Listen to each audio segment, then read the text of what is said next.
I was finding I was too nasally. Well, that's just your voice. No, it isn't.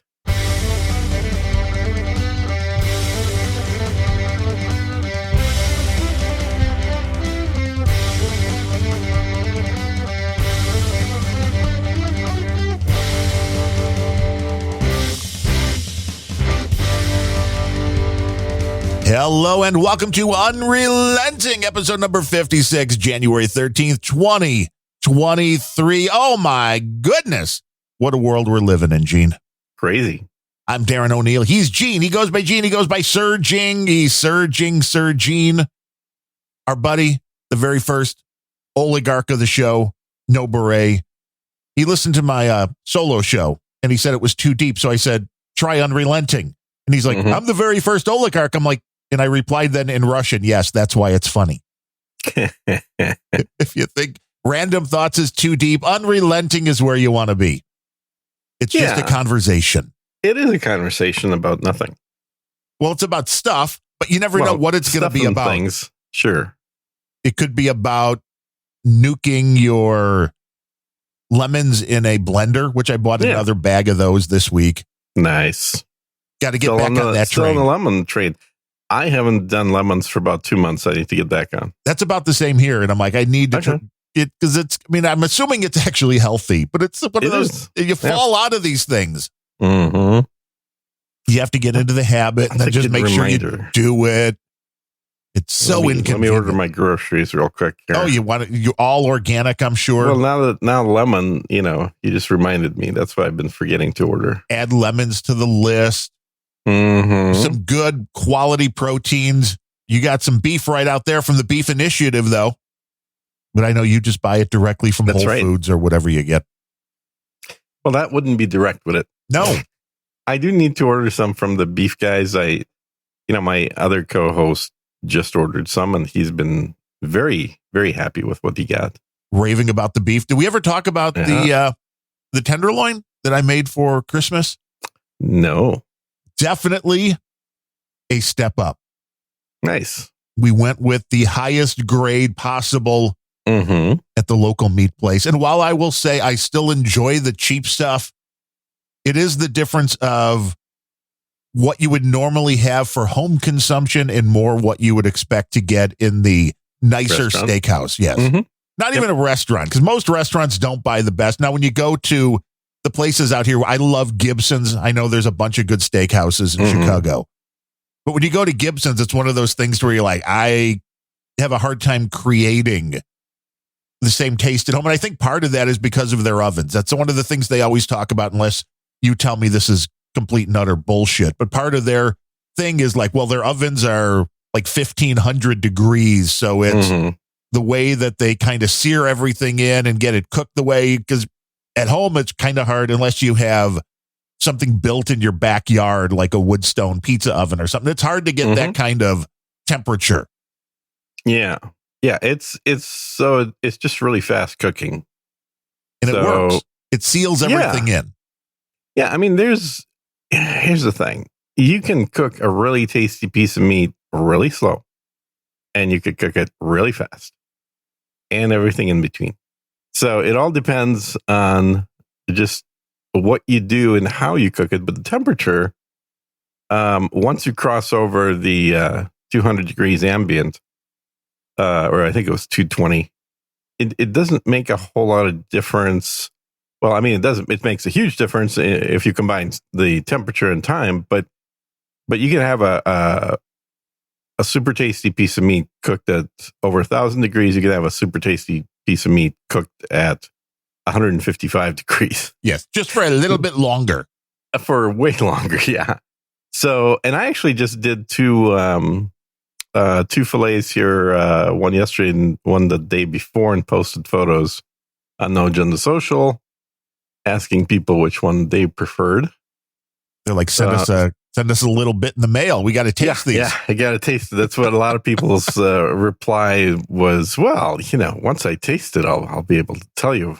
Yes. Because it's not always the look. The look can be very deceiving, because you can get a really horrible steak that looks delightful on the outside, the way people like, with the charred pattern and this looks like it just came off the yeah, but does it taste good?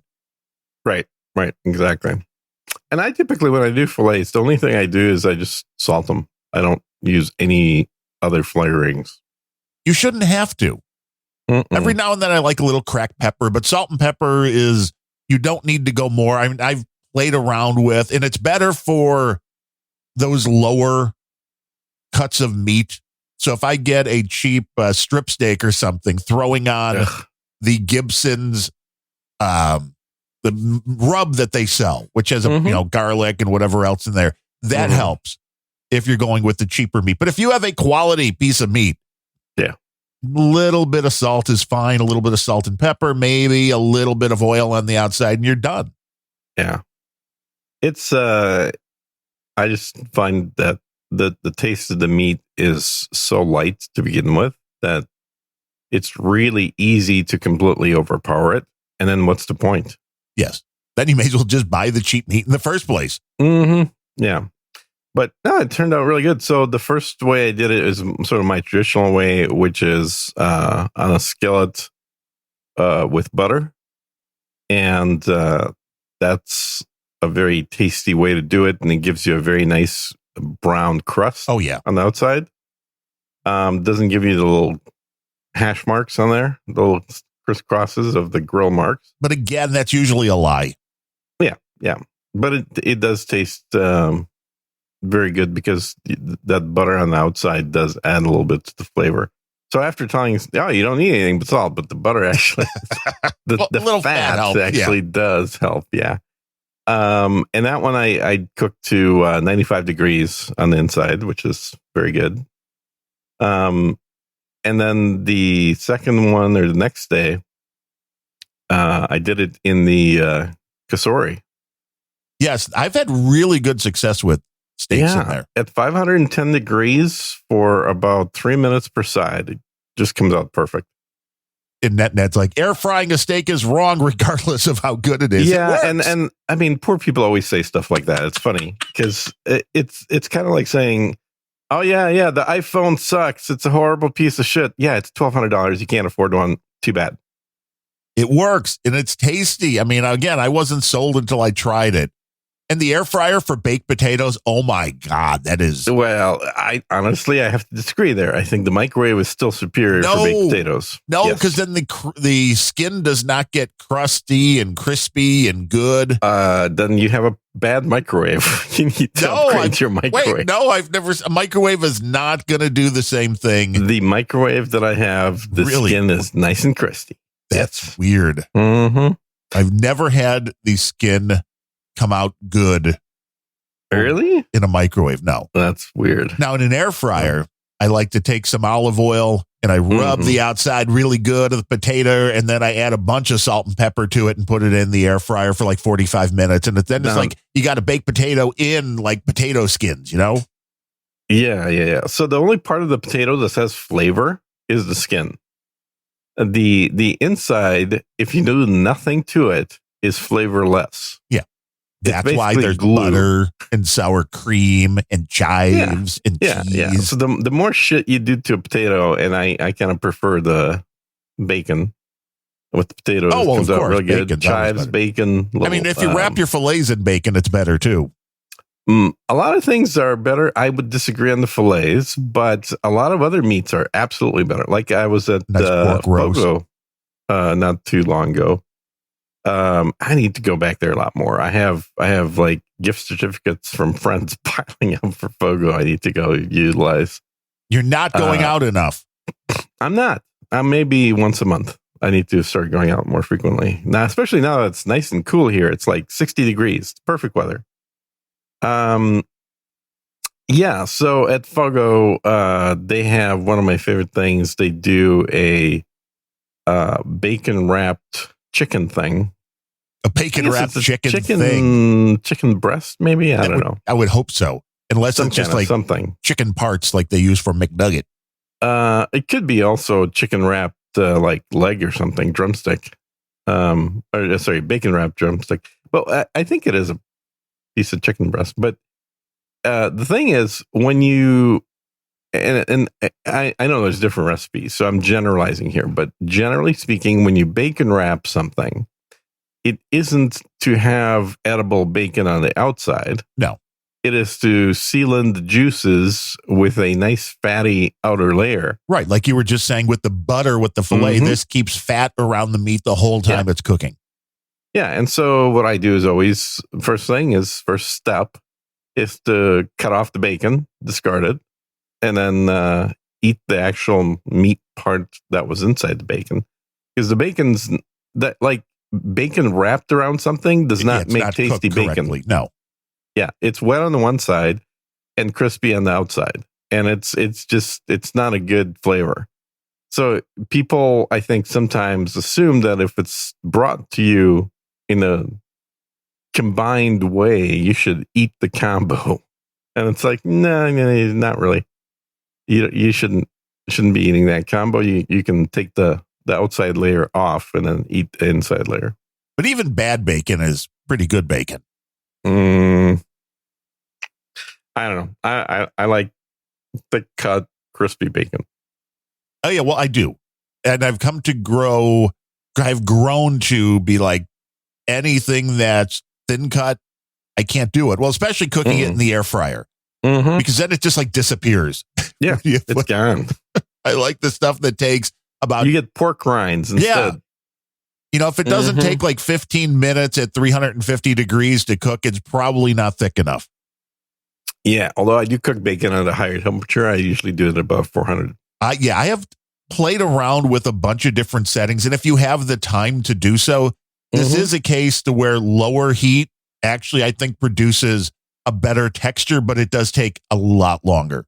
And usually when you're making breakfast, it's not like, well, I've got an hour to burn before I want to eat. Yeah, right. Yeah, like the bacon better be done by the time the eggs are. Yeah. I think that this is why I use the thick cut bacon, is because the whole point is just to melt the fat away, and then what's left, and it's still very fatty, but what's left shrinks down, and if it was thick cut to begin with, then it turns into, a normal slice of bacon. If it was thin cut, it disappears. Right. It's just gone. And I like the texture and I don't hit this every time, but when you hit the texture where the bacon is between being a solid and a liquid, basically, is the magic. When you put it into your mouth and you can't even chew it because it just like dissolves, that's the magical place for bacon. Yeah, not for me. That's why you cook it at a lower temperature. I like the bacon to be crispy. Okay, so you want it to break a little as soon hard. as it touches my teeth. Got it. Yeah, not my teeth to break, the bacon to break. That would be a bad one. I want it to basically go from a strip to bacon bits instantly in my mouth. Making bacon bits in your mouth. There's a type. Yeah, bacon bits in my mouth. Or if I'm making a baked potato, then I'll take that bacon and use my fingers to make bacon bits right into it. Yeah, you don't want to buy the Bacos where it's like it's bacon flavored product with no real bacon in it. Yeah, it's not bacon. It's basically like corn chips that are bacon flavored and colored. I made basically my version of an egg McMuffin today because I bought a pan a couple of weeks ago that has the little inserts to make the eggs because I would normally just make them in a frying pan. Then they go all over the place. Yeah. And I had seen these things for years. I'm like, do I really? Okay. So I tried one of those and it makes the eggs perfectly. And then I read somewhere, it might have been on No Agenda Social, somebody saying that the way they made eggs was they threw some cheese in a pan and then cooked the eggs on top of the cheese. And I'm like, that's an interesting choice. So I did that with this pan and it comes out fantastic. It's basically a cheese crust on the bottom of the egg. Yeah. Which is perfect to just stack two of those between the pieces of an English muffin, and you are good to go. Yeah, you don't need the bread. You don't need the carbs. So you just use the cheese. You can actually do, and I've done this before, if you just put, and it works best with what's called Mexican cheese in the grocery store. Okay, so not just a straight cheddar. You want the mix. That's like a mix of a white cheese. Mix of yellow, orange, mix of different colors, food colors. But you can't do it with just mozzarella because mozzarella is too stringy and melty. You have to have some harder cheese in there, like cheddar and some other stuff. But anyway, you get the Mexican cheese mix. You put it in on a hot, probably like a 7 out of 10 temperature pan. And then you want to shuffle the pan around a little bit, like back and forth as the cheese melts so that it starts sliding around a little bit on the pan. Yeah, you don't want it to stick to it. And what you'll get is a cheesy, gooey upper side and a crispy bottom side. Yes. And you can literally use that as a taco. So you put anything else on top of the cheese and then you fold it over in half. And what you basically get is a cheese taco. Yes. And they sell those. I've tried those. They're basically. I've never seen one sold, but I do make them at home. Yep. I mean, if you don't want to go through that hassle, they do sell them.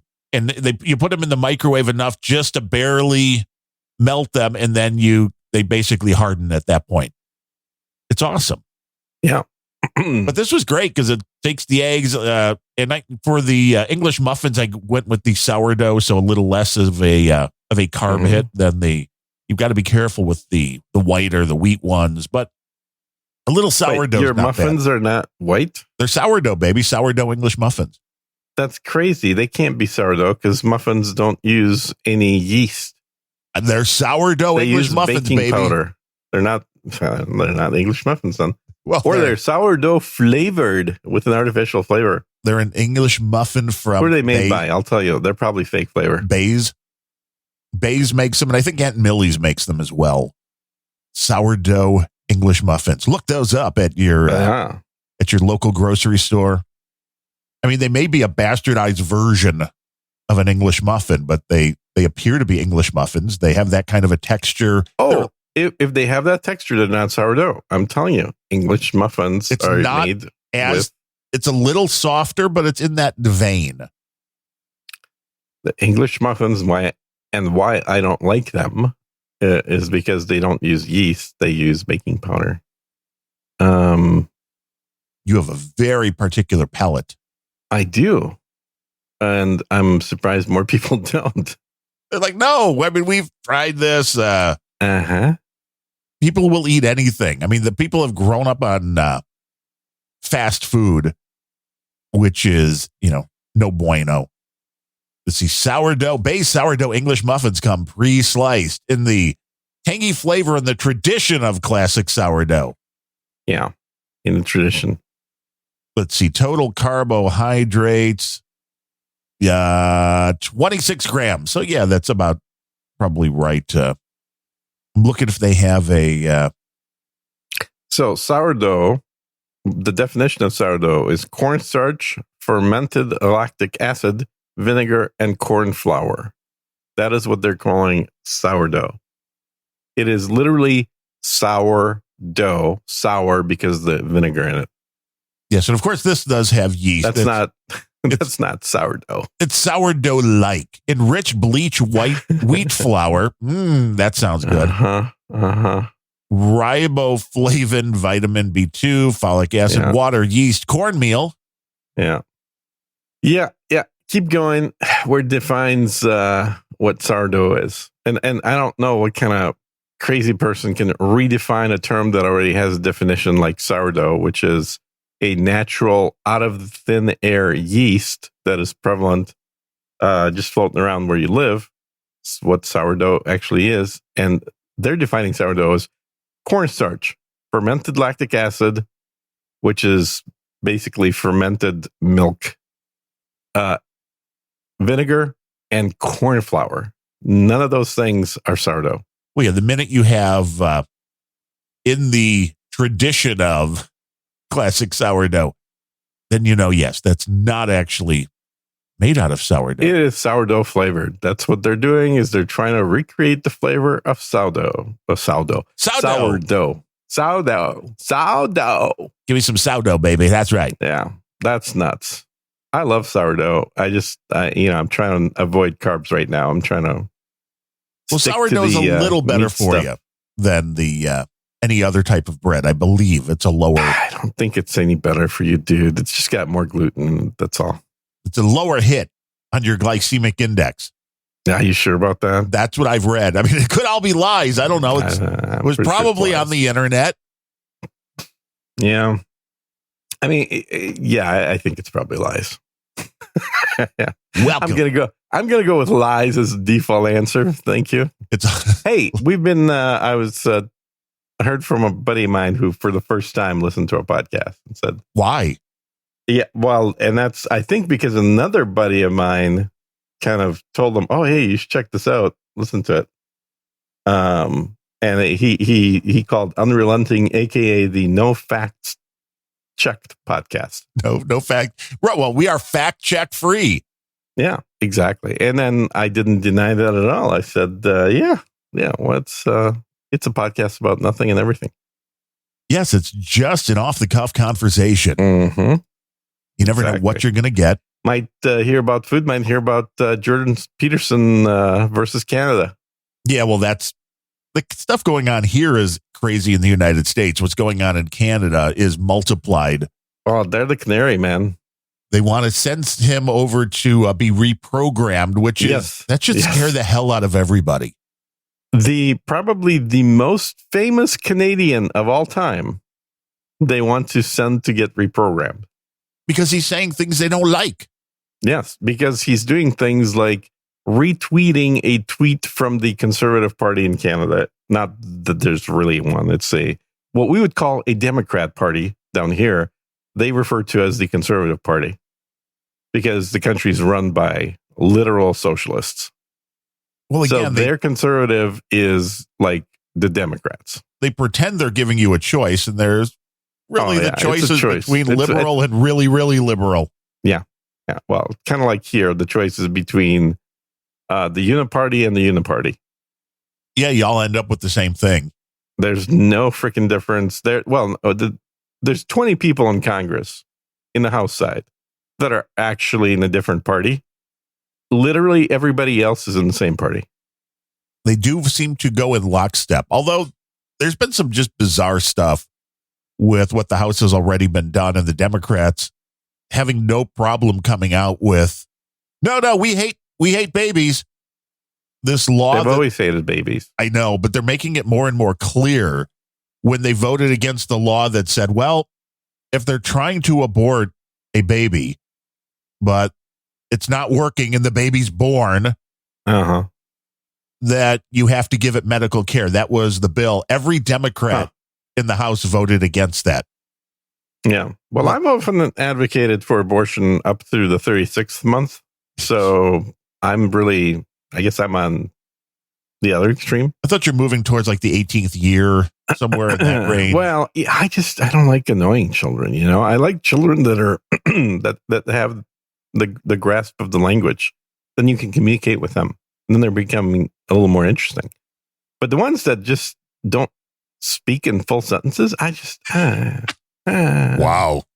You know, I got nothing there. Nothing at all.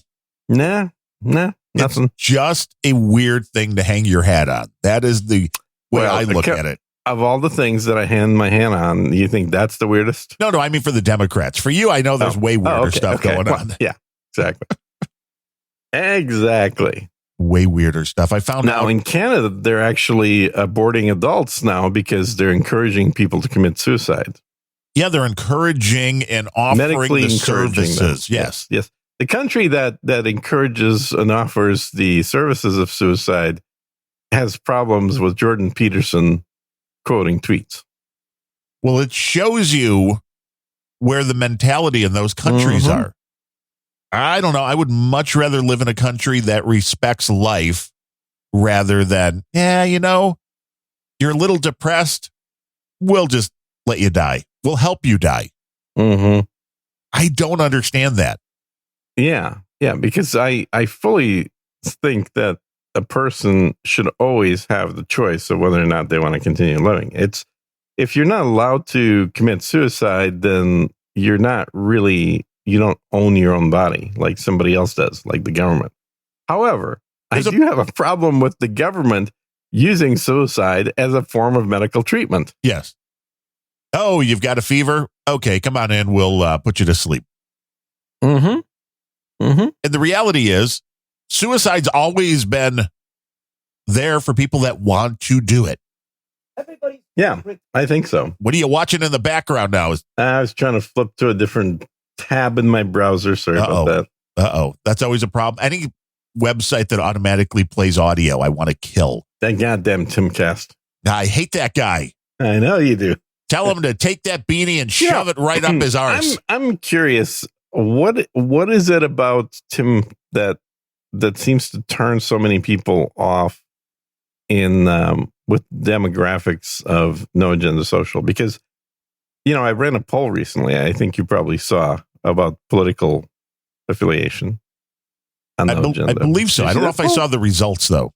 Yeah. So the results are 0 Democrats out of 180 people that surveyed. There's a lot of independents. There's a few Republicans. And then libertarians are the smallest. Well, the libertarians are bigger than Democrats, but definitely it's first Republicans, second independents, and then third libertarians, and then fourth 0 Democrats. That's, ideally I would have loved to see like 300 people replying, but that's still a pretty good number, 180 replies for statistics. And I don't think Adam realized that no Democrats at all listen to their show.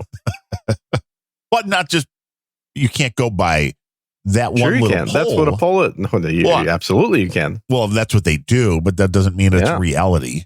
It is reality. What do you mean? But it's polls are reality. What are you talking about? It's showing it's a very small percentage, most likely. It's a percentage of 0. that, well, there's a margin of error in all polls, which even on yours is probably a good 3 to 4%. So there could still be 3 or 4% of, even though you're at 0, there's always that margin of error. But it does show an interesting thing. Either one, people don't want to admit to it, which is not a rarity at this point. Like, oh no, especially once you realize like you're in the minority, people get to be dicks on the internet. So a lot of times if you are outed as something, all of a sudden people are going to go all, hog wild over it. I saw that when I was like, hey, fuck you, I'm getting the Johnson & Johnson vaccine. Oh, you're an idiot. Ah! A lot of people just don't want to deal with that. For me, it's good content. And I can go, no, fuck you. You're an idiot too. Everybody's an idiot. That's the whole world. Nobody knows anything. Yeah. It's, but it's interesting. I mean, I would have expected at least like 5%. It was very strange. Well, we know there are Democrats that have been active on No Agenda Social, like the guy Magos. So they're out there. I mean, they may just not follow you. The Democrats may just hate you, so they won't see your post. All the Democrats might have you blocked. Point. That's a good point. So yeah, you actually came up with something useful here. So if all the Democrats have the poll have me blocked, then they would not see the poll. That's a good point. So you have to go by the survey size. Yeah. Or not the size, and the survey 180 pool. is bigger than most surveys actually. Except for the big survey companies, they'll usually like to do about 3,000 people. But and they know how to get the answer that they want. That's like the beauty. Exit polls are usually under 180. You usually see these things, if they're a couple of thousand, and it's usually very hard to get what people identify as. And it's always fun when you see that, and it's like, well, how it doesn't really matter how many people that you surveyed. When you see, well, it was 50% Democrats, 20% Republican, and 30% independent. It's like, well, it's a skewed poll. So it's hard to get accurate information. And that's why, polls are interesting for their entertainment value, but rarely for predicting anything. It's all a scam. It all depends who you're asking and how you're asking the question. That's another very important thing, are the verbiage being used, the words that you use in your questions. Right. Well, anyway, the reason I brought it up is because the reason I ran the poll is because Tim ran a poll, same exact one for his show. There are half Democrats listening to him. The audience. No, but it was like 25% Democrats. It was definitely a lot more Democrats than zero. Yeah. So, yeah, I guess you're probably right. It would have been better if, what I should have done is just ask Adam to retweet it. Then that would have probably gotten a way bigger response. And we know, like with Rush Limbaugh, there were a lot of Democrats who were hate listening, or they were trying to, tear everything he said apart. So that's why they were listening. But it's good to hear the other side. I just don't like Tim Pool's delivery.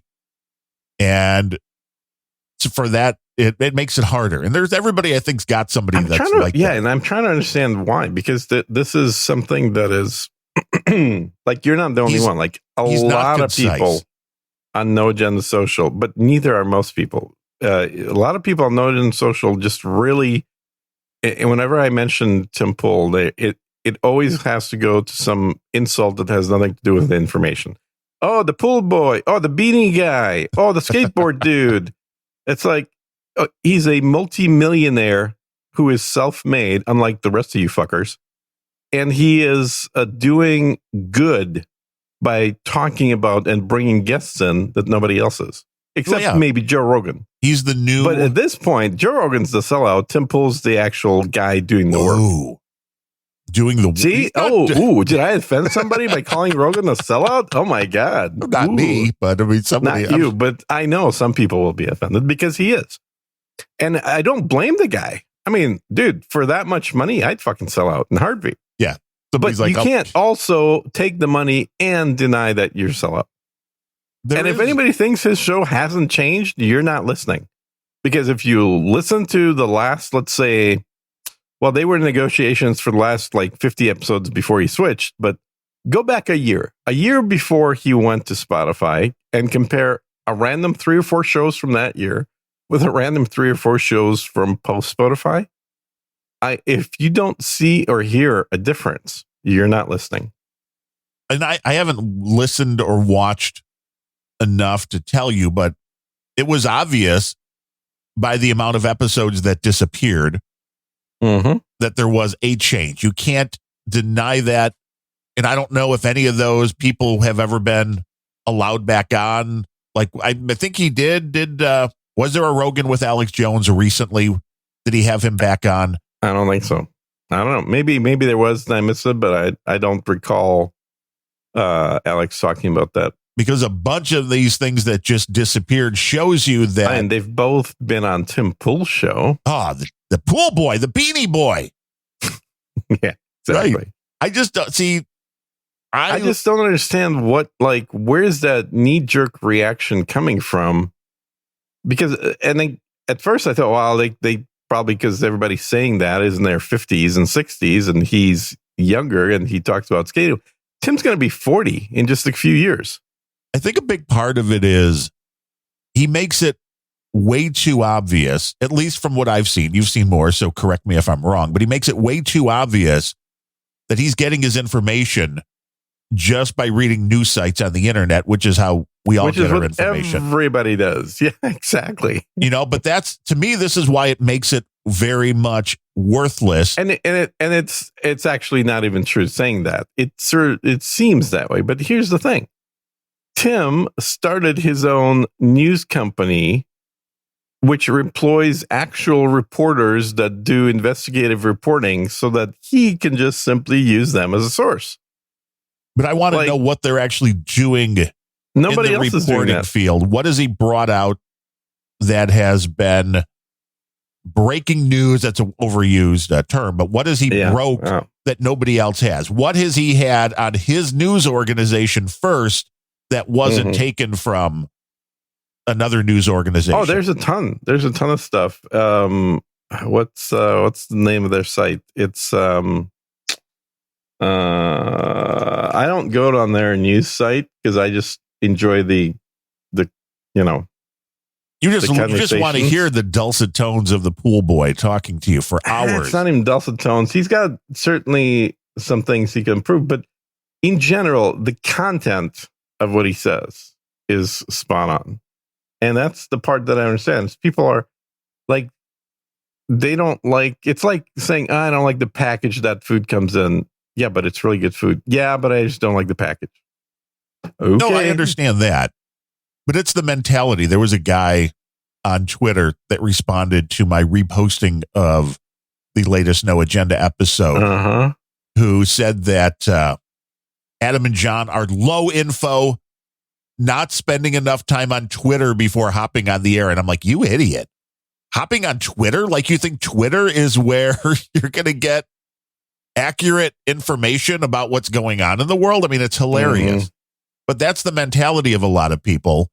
And maybe I'm wrong, but I feel like watching Tim Pool is like watching somebody who is just commenting on what they've read on Twitter or Fox News or Breitbart or wherever. But that's what it should be. It's literally Rush Limbaugh.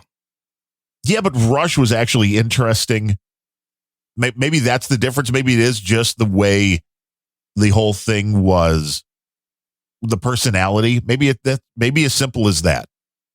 Rush, I liked the humor, and I didn't listen to Rush nonstop either, because anybody that has a life, it's hard to listen to somebody that's on 3 hours a day, which was Limbaugh. And Tim, I don't know. What does Tim do a day now? Because he's got so many different things. Probably about 5 hours. So it's like, I can't. I need to have my news. But you don't need to listen to all of Tim. That's the other thing. But I know I can't see. I'm OCD, I think, in that case. Maybe. And it's like I feel like I'm missing something other. It's hard because if it's live and it's not available anywhere else, then you catch it when it's on, but then you don't feel like you're missing it. If it's something that is put out there. If you go to timcast.com, it has different news categories up top that you can click on, and it'll show you stories by their reporters on those topics. No Agenda Millennial says it's in Tim Pool's presentation. He comes off as a douche. What does that mean? I have no name says Tim Pool doesn't have much sarcasm or humor. NetNed says he got his fame from the Occupy movement, which makes him forever a douchebag. Why is that a douchebag? Occupy was exactly right. The corporations did steal a bunch of money and are running this country into the ground.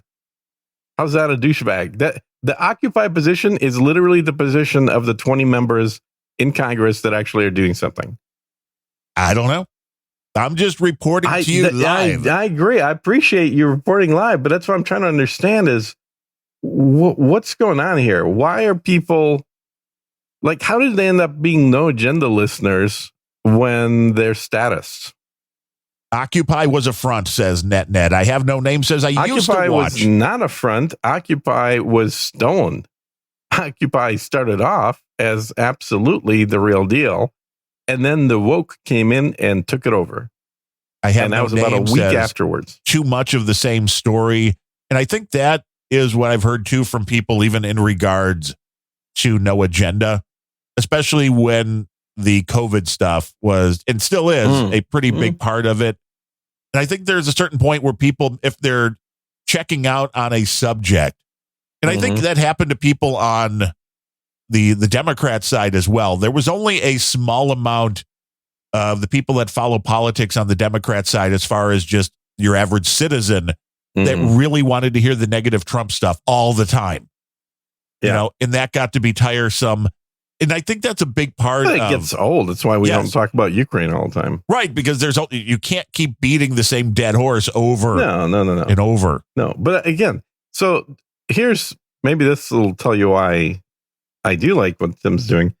You like the beanie, don't you? I grew up watching the what was the guy's name? Oh, God damn it. I can see his picture, or I can see what he looks like, but I can't remember his name. But it was a political talk show where the guy said, "You're wrong." Do you know who I'm talking about? No. Oh, God damn. Wrong. Yes. It was a political show. A political show. It in real time. Now, was this like a multiple people on the show? What was this? Where was it on? Yeah. Was it a CNN show? Was it like 60 Minutes? No, PBS. Wasn't the guy that was just fired due to the Me Too movement? Was it the old guy, Charlie Rose? Wasn't him? No, it's way before that. This is like in the 80s. And it wasn't Morton Downey Jr., was it? No, it wasn't Morton Downey Jr. I did watch him. That's not a political show. Morton Downey Jr. was the precursor of everything. The talk shows. It was God, I keep thinking it was like the McLaughlin Group. Yes, that's the one. Digi-Guru in the troll room is very good. So we know his age. We know his age. Yeah, Digi's like 4,000 years old now. Yeah, clearly, because so he knows what I'm talking about. So the McLaughlin Group was a political show where they would typically have a couple of reporters and then occasionally some actual politicians come in. And McLaughlin would ask questions to people on different topics. And what I loved about it is after getting their answers, after they've had their speaking, if he disagreed with them, he'd preface his comments, which would be the last word, with "you're wrong," and then provide his answer. And that was awesome. So I like heated debates in watching pundits, which really, yes. I mean, that's what it is. Tim Pool's a pundit show. Oh yeah, it's like Tim and Luke and Ian's an idiot, but other than Ian, everybody else, I mean, they're basically pundits, political pundits.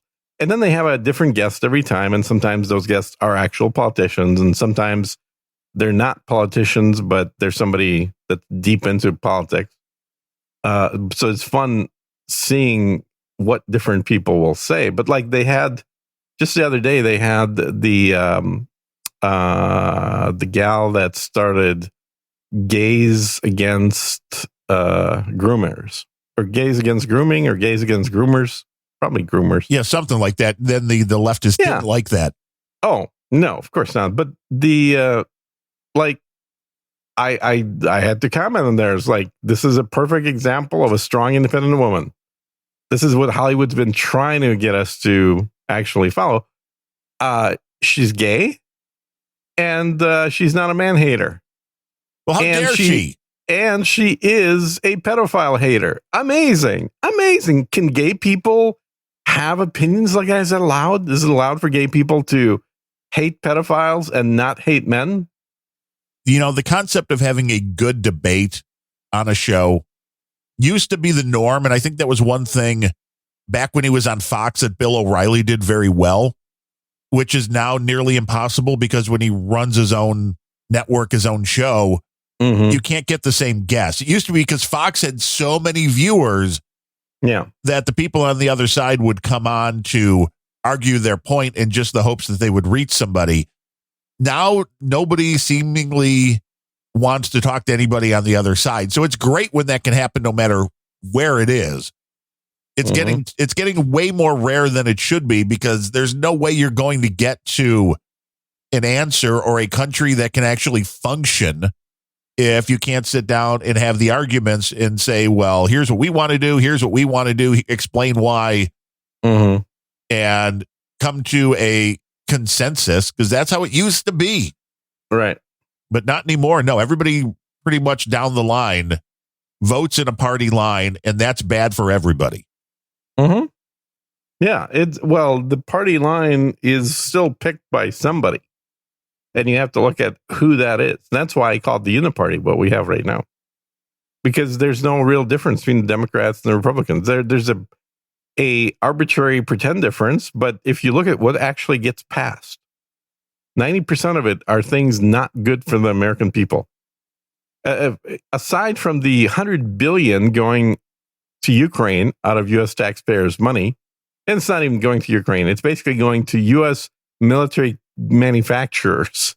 This is the wealth transfer from the regular working man, yes, I'll use that word, to the companies that make weapons of destruction. That's the transfer that the Biden administration's going to be famous for. That's their biggest accomplishment. And it can't happen without the cooperation of Congress. And Congress and both sides have been cooperating greatly on this. But aside from that, you look at Everything that passes. Like, what the fuck? How many billions of dollars going to the IRS to hire more people to do more investigations into the lower middle class taxpayer? Well, the House, what the fuck? Yeah, that was one of the first things they did was come out against that because they wanted to hire 87,000 new agents. Yeah. Oh, and they did hire 87,000 new agents. There's no wanted to. That passed. I think they're trying to pull that funding now. They can't pull it. It's impossible. I wrote about this. You can pull it. This is purely a... Are you pulling it? What? Can you pull it? I'm sorry. Yeah. I was making a really, really immature joke about pulling it.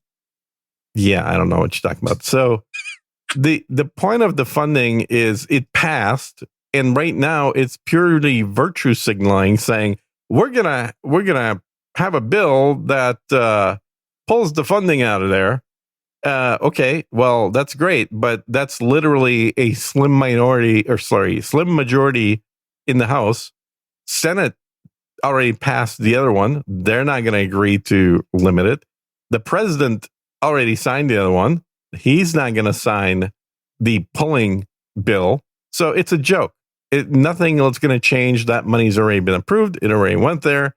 This is a waste of their time to put legislation that they know isn't going to get signed and isn't even going to get a comparable package passed in the Senate.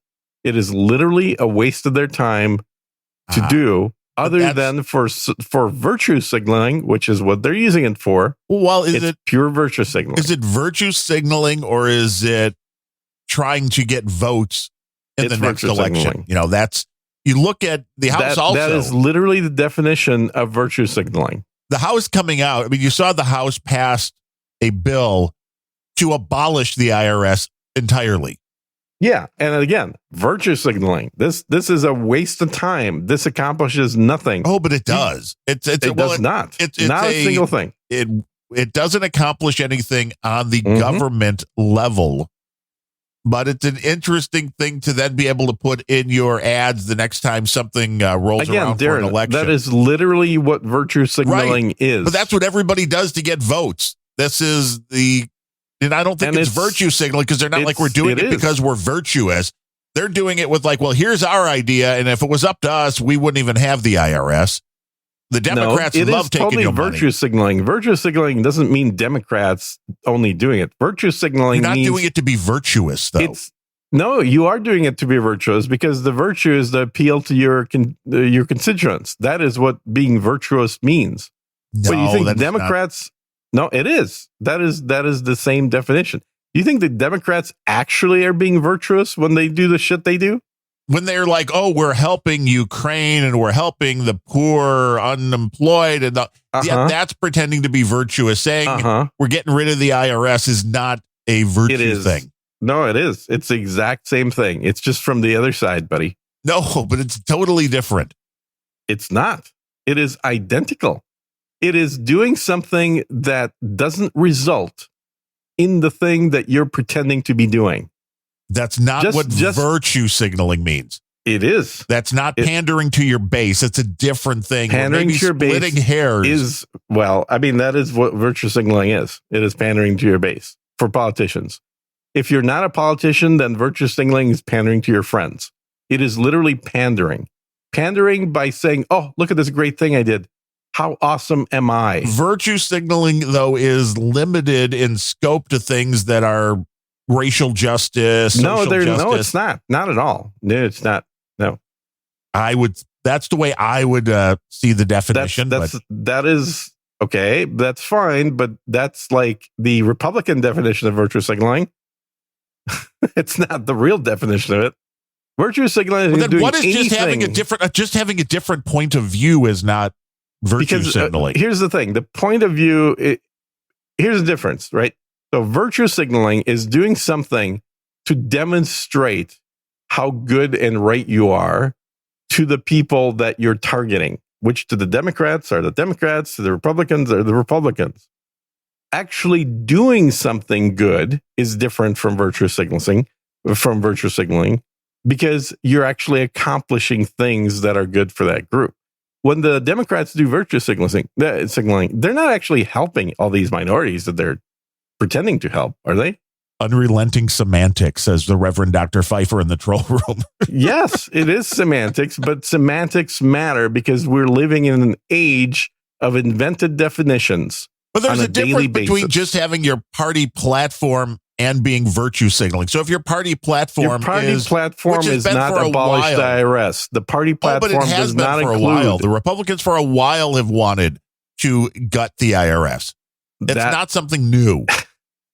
It's not something new, but wasting time in Congress on something like that is virtue signaling.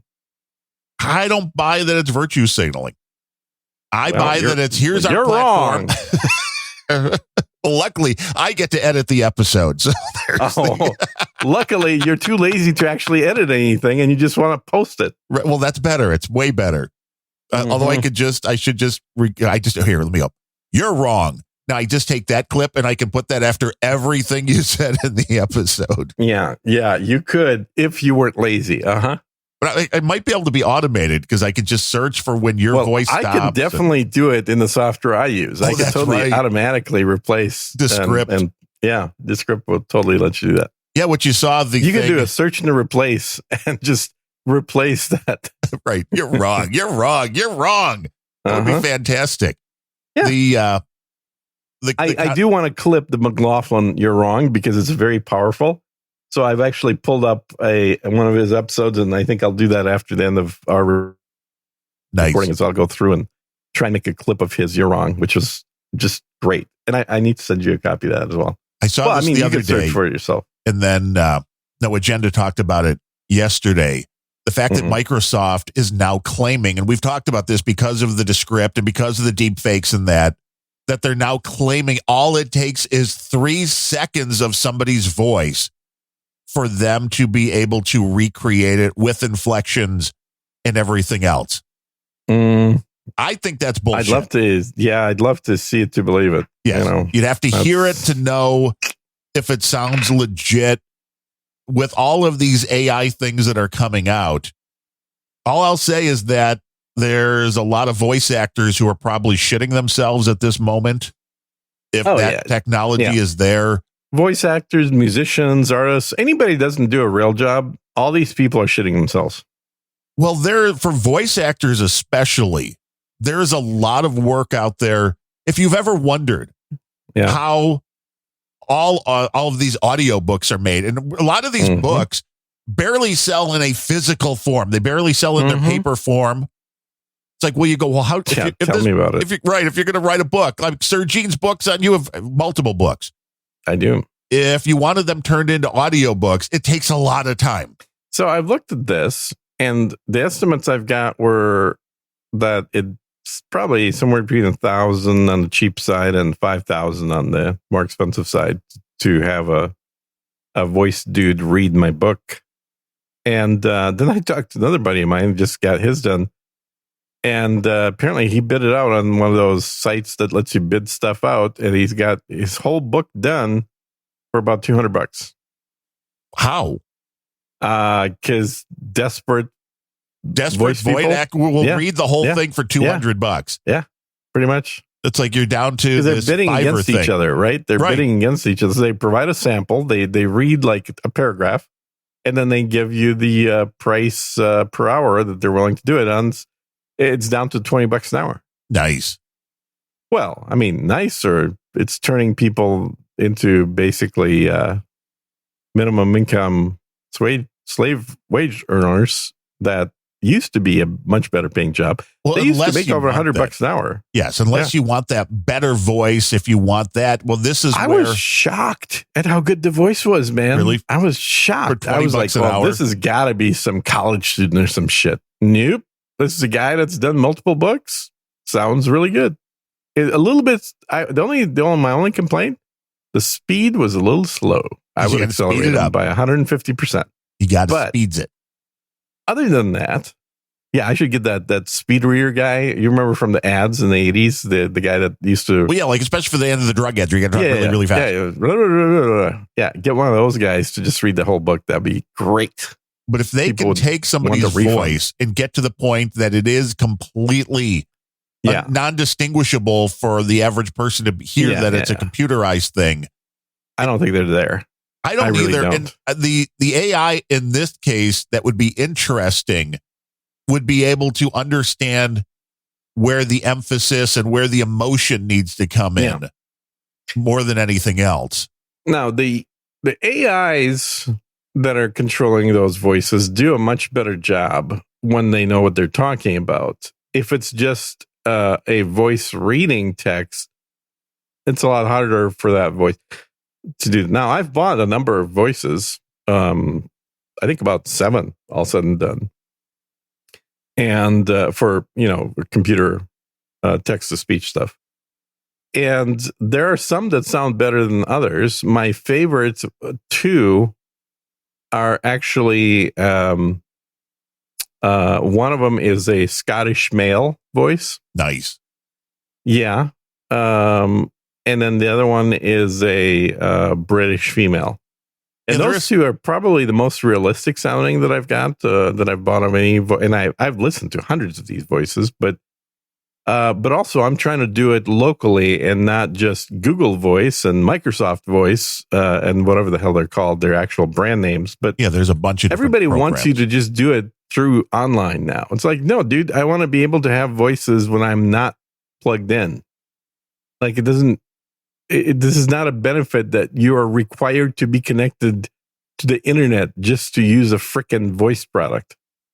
That's lame. Yeah. No, I would agree. So you have the chat AI write you a book, and then you have an artificial voice read that book. Well, and it's even better because and then draw some pictures for it while you're at it. If all I have to do is talk for like 5 seconds and Microsoft can recreate that. They can't. Well, I agree. It's not realistic. I agree. But it's basically showing us that the bar is getting small. It's dropping. It is. So like a year ago, I made the Adam Curry interview episode for Surgene Speaks. And that took me 40 hours to make. That was a lot of editing. There's a ton of editing. Every word, basically, or at least every sentence was edited. DigiGuru is pointing out the McLaughlin group was only wrong. There was no "you're" in front of wrong. It was just wrong. Wrong. Yes, he's correct. Yes. It's been years since I've seen it, but now that I'm thinking about it, it was just wrong. It wasn't "you're wrong." Yeah. We could use that after every sentence on this show. Yeah, wrong. Well, the thing is, our show isn't even a talk show. Our show is just we're not talking show about nothing. Well, it's not a commentary. We don't do a political commentary show. I mean, we do sometimes. We do a food commentary show. We do a food commentary show. Commentary, we do music commentary. Semantics commentary show. We do a variety of topics, but it's not, we're not just like there's zero expectations, or should be, from our that should be the name of the show. Zero expectations. I think there's a few of those out there already. Yeah, I'm pretty sure. Anything that ends with podcast usually should have the zero expectations in front of it. But should at least be in parentheses. One thing I've been doing is I've been like cross promoting other podcasts, and then people that listen to Surgene Speaks will have heard a number of things pop up in the middle of the show. That's basically a commercial, but it's a commercial for another podcast. And it used to be a few months ago when I started doing this, that it was podcasts that that were on the same, host as me, and they're established, right? Lately, I've noticed that most of these podcasts, when their little blurb, their little ad for themselves is like, listen for blah, blah, blah, starting a podcast about yada, yada, yada. That's like, what? You guys haven't even done a podcast and you're doing ads? What the hell? That's just, that seems wrong. We're going to be doing one at some point. Yeah, well, presumably soon, but still, it's kind of like, well, no one's going to want to listen to a show that's not available yet. Well, that's the ultimate. I mean, our show's about point. nothing. That's a show that doesn't even exist. Yeah, exactly. So it's like, whoa. So I don't understand how that works, because with something on podcasting, if I hear an ad for another podcast and it sounds interesting, the topic is interesting, I'm going to right away go into my podcast app, type in the search string. And if nothing comes up, that'll be the last opportunity that they have to get me. Because, that ad's not going to be in the next episode. And if that show's not actually uploaded and available by the time the ad is running for the show, what the hell? I don't know. I don't know. I got a weird email. What's that? From a guy that was remind me to ask you about sats. Oh, streaming Satoshis, my friend. This came through on the Grumpy Old Ben's email from a guy named Raj, who claims to be the president of the Open Community Foundation. Ooh. And I this is also a thing. It's like, well, if you do a search for the guy's name, there's some information that he's worked for Reddit and started a couple other companies. But he says, I'm a founder of a new nonprofit called the Open Community Foundation. We're building tools and services to make life easier for podcasters. I'm conducting market research to better understand existing pain points. I came across your podcast on the Podcast Index, and I see you're using some of their tools, including Value for Value. If you're available for a quick call, I would love to hear about your experience as a podcaster. Well, that sounds cool. I'm like, but for what are you going to be able to do? Like, I can get a message to Adam Curry and Dave Jones that I know they'll read. So if I want something done in the podcasting world, who do you think is going to do a better job at fixing what I need done than Apple? Apple. Yeah, they're always right on the cusp of getting everything done. Screw those Podcast Index guys. Yeah, exactly. I'm going to call up Apple. Call up Apple. Apple, I have a problem with my podcast. I need you to fix. They'll put me through to the voicemail for Steve Jobs, and then he'll get right back to me, I'm sure. Yeah, exactly. I'm sure Steve will. What did you want to know about them streaming sats, though? So apparently, I don't know. I don't have like my shit's not working right, apparently. And your shit's fucked up, as Warren Zevon when sang a great song. So Adam texts me. He's like, "Hey, I think your thing's not working because I just tried to send you some sats and it didn't go through." And I'm like, "Oh yeah, I forgot about sats." So I don't know. Rebooted my server. I don't know if it's still working or not. But more importantly, I did the frickin' math. How much money did I pay to have a server running versus how much money has come in? Probably more. I've paid more than the amount of money that has come in through streaming sats. Now that you could say, nobody listens to your podcast. Fuck you. And there's something to be said for that. Certainly I think the podcast has been slow in growing, but also like last month I did one episode in December. So that's not really great. People like a little more consistency, and I'm going to attempt to do that this year. But I'm seriously thinking of just shutting the whole damn thing down. Not the podcast, but the whole like sat thing. Well, there are free solutions to getting sats, which is all I've used. I've never set up a server. Free. It's just when you pay. Instead of paying take a percentage. Monthly, they take a percentage. Yeah. Percentage. Well, so far I've been paying 112%. See, that's not good. I'm like at 2% or 3% or whatever it is, and I'm happy with that. I think I was calling you sucker paying 3%. What kind of idiot? And it was more than 3, by the way. I think it's 10. I don't think it's that high with Albi. I'm pretty sure that's what it was. And then the reason I didn't go with them from the get-go is because I'm like, I'm not going to lose 10%. That's for suckers. Well, I've moved I'm going to have my own server. A lot of it over to Get Albi rather than. So that's the one Adam suggested to me. He's like, hey, it's a wallet. Why don't you just switch over to Albi? Yes. And that's, I looked that up, and that seemed like it was just a GitHub project. It's a wallet. Yeah, I guess. But so where does it live? Where does it live? It's in the browser.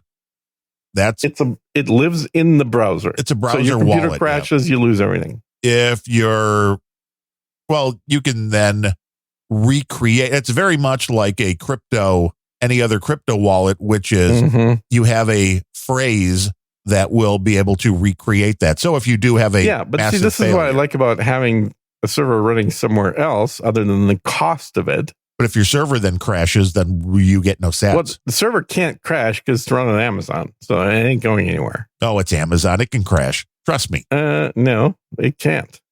Get LB works just fine. Uh-huh. I mean, again, for the amount of money that's being brought in. Well, and that's the thing is it even worth it? Right now in my Get LB wallet, I need to convert this to an Amazon Pizza? gift card. No. Right now I've got, with the Bitcoin rate right now, I just pulled it up. I have $437 worth of Lightning. Okay. So I've got about $250 worth of Lightning Aha. in a year. It takes a total long over time. the course of a year. Yes. And I've paid over $300 for having the server. Well, so you're in the wrong side of that one then.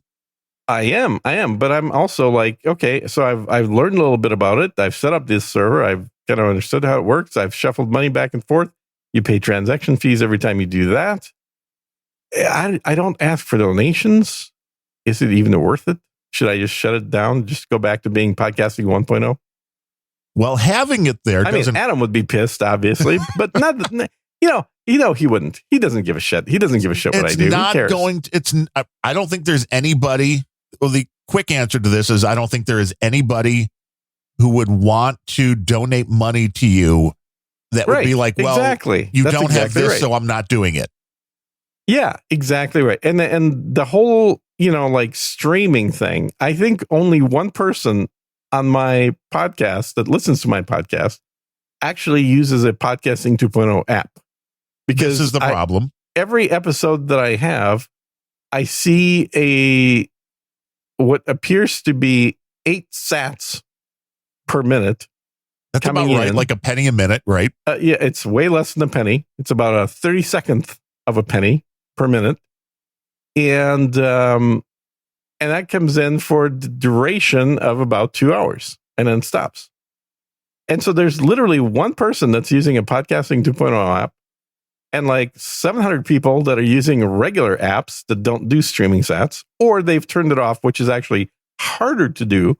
So I would assume that if they're using the Podcasting 2.0 apps, that it's more of a pain to turn off the default streaming sats than not. That's what I found anyway. Ned says he would donate to Sir Gene Speaks, but he's saving up for an air fryer. Perfect. I would highly recommend an air fryer over donation for everybody. That's a much better use of your money. But yeah, I mean, really, with the Lightning, I have just sent most of it back to Adam and Dave over at Podcast Index for their show. So, there's a very easy way to do that, which is just simply to do a split that gives them 90% and you 10%. Yeah, that would also be that would be one way to go. But the fact that, I mean, well, it would be the proper way to do it if you want to avoid IRS fees, because right now you're going to be paying IRS fees and all those donations to them. IRS fees meaning taxes. Nobody is seeing the Lightning stuff. That is the other interesting thing. Okay. Yeah. Well, okay. How is this being tracked by the IRS? Let us know. Well, there's about 89,000 new IRS agents that are being trained in the forensics of exactly what to tell people to get them to pay for things like this.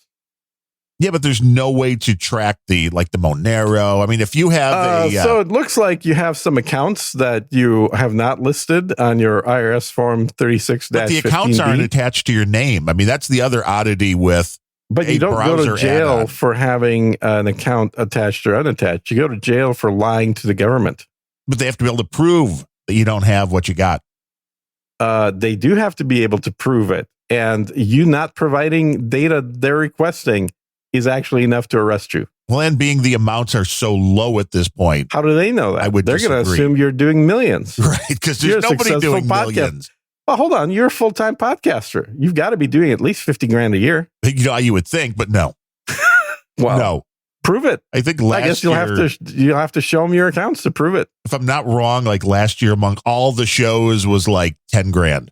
Well, you don't have to publicly see. Now you're going to be on the hook for that $10,000. No, I am, because I have to pay because it all is through PayPal. Yeah. So I have to pay taxes on that shit. Yes. So anyway, bottom line with all this stuff is I think Podcasting 2.0 is awesome. I love the idea. I love having the streaming concepts. But why not have it if you just have to pay a small percentage to have a reliable company just host the wallet for you? But the reliable is part of the issue, though. Albie seems legit. The guys have been on Podcasting 2.0 with Adam and Dave. Well, what does that mean, legit? I mean, it still relies on your browser. You said the browser is hosting the wallet? Your browser gets updated? Well, that's how you get access to the wallet. I mean, it's kind of like is the wallet living in the cloud, or is the wallet on your browser? No, the wallet exists in the cloud. So, I mean, you don't have to be on to get. Okay. So if the wallet's in the cloud, then that's better. I'm more I don't know if I would trust it with millions of dollars or anything, but I don't trust PayPal with millions of dollars either. No, definitely not. Although PayPal is, they're probably more likely to not lose $1 million. The other thing with, maybe Bitcoin people. The other thing with Lightning is there are still times that things don't go through. For instance, Brooklyn just sent us 55 sats, which will make him the sole executive producer of today's show, with the comments that said this is a boost about nothing, but it's very possible that's funny that you didn't get the half that should be going to you, because if your thing is not on, then if you're hosting your own, everybody that sends you money puts a note in there that this is not meant for Sergine. Right. But half goes to Sergine, so it should all be messages for you. Is what it should be. I don't get messages, so. Well, see, you got something wrong there. You got to get your boostergram so you can see all that. I don't know, man. I don't know. I'm just disillusioned or whatever it is. I'm just starting to just simplify. Well, it needs, and you're right with that. I did just have a $25 PayPal come in to Sergine yesterday, so people at least are figuring out that they can use PayPal. And this could be the show that we could try this concept again, although we didn't try it in this way. I was thinking about this the other day. Which one? The locals concept. And nobody wants to join locals. I think that was my lesson learned, is nobody wants to join yet another thing that requires a login just to support somebody. Like, they want to use tools that they already have. You see, and this is also why I think so few people are running Podcasting 2.0 apps. Because, they're just used to the built-in Apple or Google one. They don't want to mix. They want to try something new. Well, I think the concept of, and is this just something that can't be done anymore? The concept of a podcast such as ours only having one inlet for donations. Because once you start doing what I have been doing, which is, we'll take your check in the mail. We'll take PayPal. Yeah, we'll take anything. Crypto. It becomes a nightmare for accounting. Right. And I would like to be able to get this down into, which I think is one of the reasons why No Agenda for the longest time didn't want to do crypto. It's like, you need to limit the way you're taking money in, just because otherwise it's going to drive you insane. But you're right. People don't, if you go, hey, we're going with Patreon or we're going with locals, then people are like, well, I don't want to do that. And then there are people like, well, fuck PayPal. I don't want to use PayPal. It's like, okay. Yeah, fuck PayPal, fuck Patreon. And I agree with all of those. Fuck all of those guys. Which is why ultimately I've always just said, don't donate. Don't donate at all. Right. I mean, that's simpler. It's simpler for everybody. It's simpler for you to not have to do anything. It's simpler for the host to not get anything. It's just simpler. Now, it may not be preferable. Right. But it is simpler when nothing's going through. Now, the only part of it that I'm grousing about here, and I'm definitely doing my best to be in the John mode here, is the fact that I've spent $300 to demonstrate that it's not worth it. Right. So it's like, what the hell do I need my own goddamn server for? Well, yeah, so, if you're not, and maybe I never did. Maybe I just needed a wallet, and I the whole server thing. But it seemed like the whole server thing was the only bit that was worth actually learning how to do. Whereas, and incidentally, I've mentioned this idea to my other co-host, to Dude Named Men. I said, hey, you're a techie dude. If you want to set up your own SAT server, LMD Or connection wallet, thing, deal, whatever the fuck. Go for it. Do it. I don't want to have waste any time doing it myself. And so far now we're 10 episodes in and he still hasn't done it. So, well, because there's not enough coming in via that route to make it worth it. I mean, I think, again, the idea is neat, but you need one of two things. You need either a massive, massive audience of 1 million people plus, or you need to have your entire audience be on that bleeding edge of people that always listens with Podcasting 2.0 apps, and they're interested in this being the only method they're going to support you with. Right. I would agree.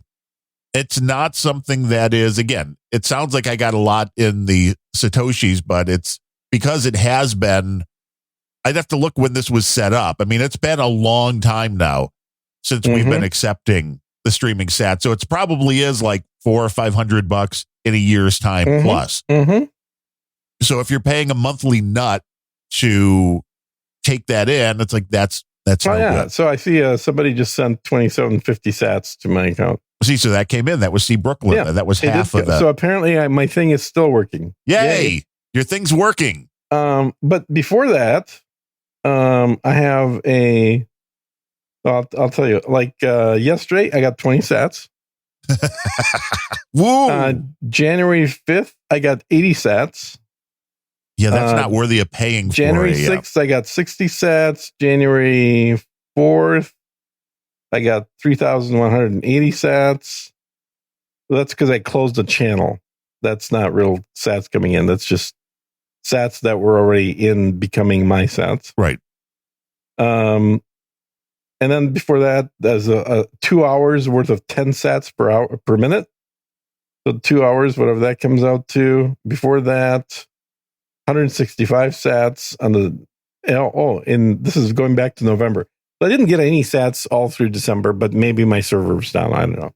But anyway, I'm not bitching about people not donating. I'm just bitching about how much it's costing me to run the technology to keep it up and running. I'm intrigued. I'm waiting for this to open up. And I don't know if this will be any different than any other bank out there, but there's a new bank, Old Glory Bank. John Rich, the country music singer, and a couple of these other far right-wing, privacy-orientated, political kind of people are starting this. And it's allegedly going to be a bank that's kind of the First Amendment important, you're not going to get canceled and all this free speech. Whether this will work or not, I don't know. Or is it a big honeypot? I don't know. Probably. I thought it was an interesting concept to be able to have a bank to where you're not have to be worried like, well, you said something bad on your podcast, so all your funds are going to be, Yeah, it's if the bank isn't going to cancel the people, the banking industry will cancel the bank. Right. That's what I'm wondering will happen. So you'll have a bank that nobody actually will let you send money to or get money from. Chai Budash asked the question, why not just use a crypto wallet for donations? That's the problem with Lightning. The problem with the wallets originally, and this may not be the case right now, but the problem with the wallets is that the only wallets that would work versus running your own server were wallets that were third-party wallets. And Adam, along with a bunch of other people, Bemrose, are all against third-party wallets. Because the way Lightning works, yes. This isn't the same as Bitcoin where it's very passive, and the Lightning does not work that way, which is one of the reasons why it's so fast. So you have to trust the person that's hosting your wallet because that it's really their money with a promise to give it to you. That's what it comes down to. Depending how it's being held, but yes, that is, if they go away, your money goes away. Oh, yeah. And you don't have any recourse. Right. Well, you still don't. Even if somebody sends you 1 million sats, there's no guarantee it's going to get there. If 1 million sats show up to my server, that's my 1 million sats. They're not going anywhere.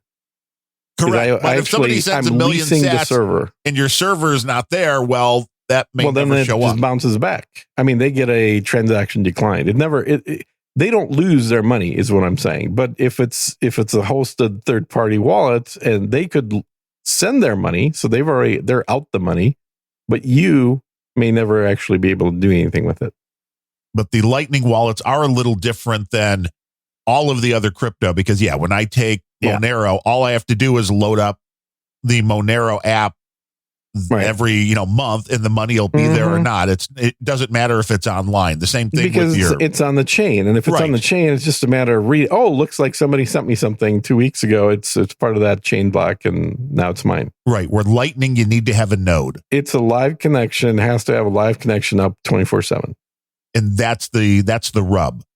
Yeah. Which, again, this is why, and I didn't mind. And look, I'm just grousing, right? Learned a lot, right? You understand how the system works. I learned. I understand much better. Still not perfect, I don't think, but I certainly understand much better how the system works. And I like the idea of what Lightning accomplishes, but there's also a lot of people that will point out that Lightning is a scam. Like, the whole thing basically rests on the promises of people that are not legally enforceable. Which is both great and horrifying for people, depending on how you want to look at it. It's all like theoretical until you put your money back on the chain. Or until you pull your money out into something else. Well, that is putting it back on the chain. Because I have to admit, it's a little concerning. It's like, I trust the Get LB guys, but the amount of sats is getting to such a point where I'm like, oh, I don't know if I want to. Yeah, you want to. Well, weren't you going to buy something? Weren't we talking about you buying something recently? Damn Amazon gift card, because there's places that you can buy it. Stream Deck thing you were talking about buying. Yeah, that way I can have my knobs. Right, gotta like your knobs. Gotta get the knobs. Then we can start doing video again. Maybe, because that's the only thing keeping us from doing video. Clearly, clearly, yes. It's the knobs, the lack thereof. The lack of donations and now the knobs. You got poor Ben confused now. Ben's like, well, I was thinking getting one of those Stream Decks for, maybe I could bring that instead of the Motu. It was like, dude, this thing, unlike the other Stream Decks, does not have a removable stand. It is a 6-inch by 6-inch by 6-inch triangle. It is not suitcase friendly at all. The Motu, even though it's physically bigger, it's wider, but at least it's flat. Yeah, it's a little box. You can roll up your cables. You could put it into your suitcase. This thing is a triangle that is twice as tall as the Motu, and it does not have a removable stand. So this is not a portable device for anybody other than Ben that are thinking of using this as a portable device. But it does come with the Mixer app that essentially creates virtual channels that show up in your microphone and speaker outputs in your computer that it can then route appropriately and mix, within the Stream Deck software. Which is fantastic, really, for what that is doing. It's really cool because it addresses the problem I think that most of these YouTubers and streamers have, which is they're mostly focused on the video part. So now instead of having to buy a $700 Motu to do multi-channel stuff, they could just do it all inside of Stream Deck. Which is nice. Mm-hmm. The technology is getting there. It's getting there. Whether more and more people are ever going to jump on the streaming Satoshi bandwagon, I don't know. Because there's the way people want to donate is also very interesting. We've talked about that with No Agenda. Most people, they want their moment of glory. They want No Agenda to be able to acknowledge them and get their notes read. Yep. Which means people don't want to send you a penny or 20 cents or a buck at a time. They want to send you the $500,000 and get their value for value back by getting the $500,000 is a perfect amount to send. 500,000 right there. I mean, Unrelenting will shut down if we get a $500,000 donation. Oh, we're gonna run out of Skip Town, man. That's it. Show's done. We took the money and ran. We're gonna go try every steakhouse in the country until the money runs out. Well, that wouldn't take that long, man. No, that's true. Not as for having like a nice bottle of wine. $500,000, 2 years. Well, that's still a pretty good 2 years. If we don't die of whatever it would happen from eating that much meat, yeah. But it would be a nice way to go. But I think that there's a lot of people who don't like, that concept of I'm giving you a little bit at a time, but I'm not getting acknowledged. Exactly. And that's the thing is the way that this system is built with the using sat. And by the way, 52 sats is 1 penny. I just looked it up. So think about that. 52. So 520 sats is 10 cents. And I was seeing 8 sats per minute. So that's exactly what Sir Gene Speaks is worth. Every 10 minutes, I would get a penny. Woo! Woo-hoo. Don't go spending that all in one place, my friend. Definitely not. And so I'm sorry, it got spent on the hosting service. So it is all in one place. There you go. The hosting service made out nicely last year. The question with like the crypto also is, from a legal tax situation. Yeah. If it's never converted into fiat currency, is it actually income? So I believe it'd be the same laws as other investment income. So if your stock goes up, you only pay when you sell it. Right. So if it just keeps sitting and accruing and accruing and accruing, then it's not. Well, that's certainly the hope for Bitcoin, right? I mean, that's the only reason I've been buying Bitcoin is the hope that eventually someday, 20 years from now, somebody will be collecting it. I thought you wanted to slowly go broke. I thought that was why you were buying it. To do what? Slowly go broke. Go broke? Yeah. Yes. I know, right? Well, you don't want to spend. It's 19,000, dude. I don't know if that's up. Is that up? Yeah, because it was 16 not too long ago. Oh, fuck. Jesus. I didn't even realize it went to 16. So there you go. Well, and that's the thing, right? So at where Bitcoin was when we started doing this big experiment with Podcasting 2.0, which is $50,000. Right. It was about that. I guess that's one way to look at it is that, well, if it was still at 50,000, then my, 200 and $300, whatever the hell I had in there, would be worth $600 to $900. So that'd be much better, I suppose. Let's see. This week, Bitcoin has been as low as it really did jump too. It was as low as at the start of this week, 16,800. God damn. So it was a nice jump. It's been, it's up almost 14.9%. This week. Yeah, that's a stable coin, right? Yeah, so those Satoshis, man, I'm like, well, is it time now to turn those into a gift card? Yeah, I think so. I think you need to do the gift card buyout instantly. Like right now, or while we're talking, get that card ordered. Like get it ordered. Like within the last month, it like started at like 18 and then really dropped, but now is coming back. But yes, not stable at in any imagination. But it's all sort of interesting, but I think that it's fair to say that people that want to have something read and people that have really appreciate whatever shows that we do, they've tended to just send a PayPal donation. Yeah, so there's a lot of people who are like, I don't know how to boost. It's like it's gotten a lot easier, but it is still somewhat convoluted because you for most people, you're going to need the Cash App. Right. Because that will allow you to convert fiat into crypto and it'll pay the Lightning invoice. So if you get a Podcasting 2.0 app like Podverse, or there's a bunch of them, you can be like, oh, create an invoice because I want to collect some Satoshis from my other account. And it's fairly easy to do now, but it's still at least a 2-step process with 2 different programs. And that's where the breakdown comes. People get the podcast, I bet you a lot, go and they get Podverse or whatever, and then go, well, now how do I get money?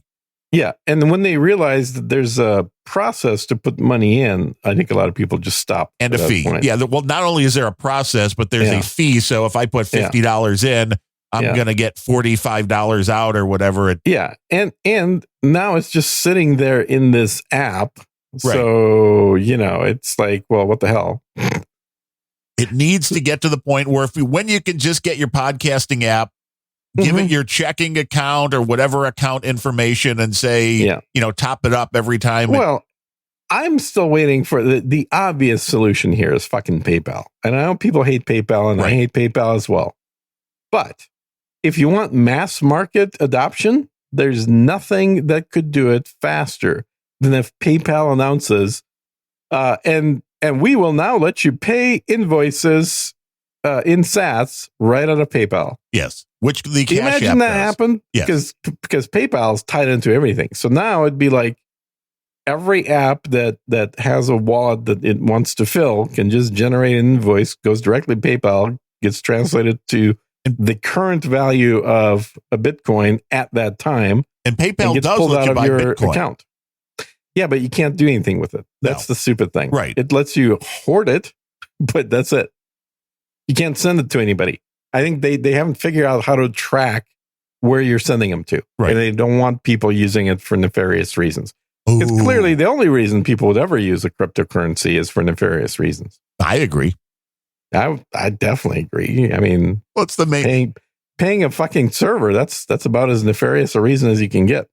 Well, I mean, it tries to remove the ability to track who is doing things. So I get it.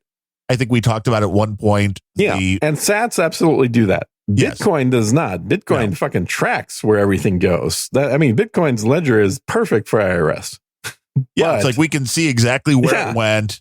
Huh. You spent it on this. Oh, wait a minute. It looks like you got more money than you claimed you did. Oops.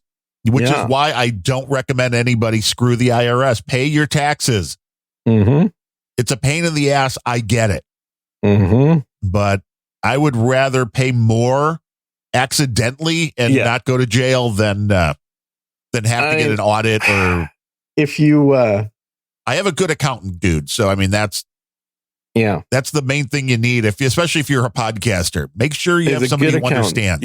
Yes, good accountant, and it helps to have a good lawyer. bank. Good bank, good employer, good. Basically, you need to be making six figures to be a podcaster. Otherwise, just don't start being a podcaster. Yeah, I know. I went the wrong way with that. I went the wrong way. But what I do need is a new barber. My mom, I was talking to her this morning, and the barber shop that I've been going to for 30 years closed. Yeah. Ooh, permanently. Yeah. Wow. I did have the guy that cuts my hair. I have his email address. So okay, well, there you go. You can have him show up to your house. Be like, he's still working somewhere.